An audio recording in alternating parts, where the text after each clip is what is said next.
Hello everyone, সবাই কেমন আছো? আশা করছি খুব ভালো আছো। এই দিনটায় আমি যাচ্ছিলাম হচ্ছে ক্লিনিকে আমার কিছু টেস্টের জন্য। তো সেদিনকে দুঃখজনক বশত আমার টেস্টটা হয়নি, তাই বাড়ি চলে এসেছিলাম। আর মর্নিংয়ে ব্রেকফাস্ট করে বেরিয়ে গেলাম টেস্টের জন্য আবার।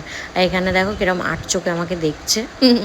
এনিওয়েজ, আমরা সেদিনকে রেডি হয়ে মা আর আমি চলে গেছিলাম হচ্ছে অ্যাপোলো ক্লিনিকে।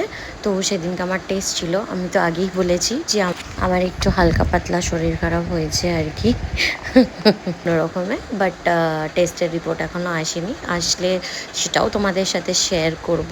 তারপরে ওখান থেকে চলে গেলাম, সামনেই যেহেতু ছিল হচ্ছে এম বাজার, মাকে বললাম একটু চলো।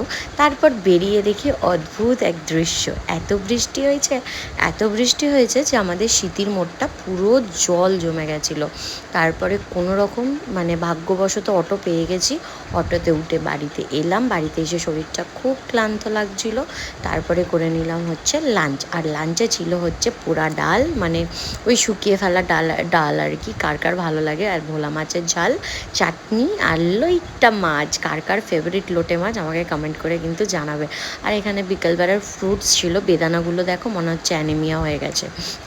এনিওয়েজ, ওই ব্লগটা আমি পার্সোনালি ছাড়বার, কয়েকটা জিনিস কেনাকাটি করেছিলাম সেটা আমি পার্টিকুলারলি আলাদা ব্লগে দেবো। আর রাতে ম্যাগি দিয়ে ডিনারটা কমপ্লিট করলাম, কারণ আমার আর কিছু খেতে ইচ্ছা করছিল না। যাই হোক, দেখা হচ্ছে নেক্সট পার্টে। টাটা, এত দূর রাখলাম।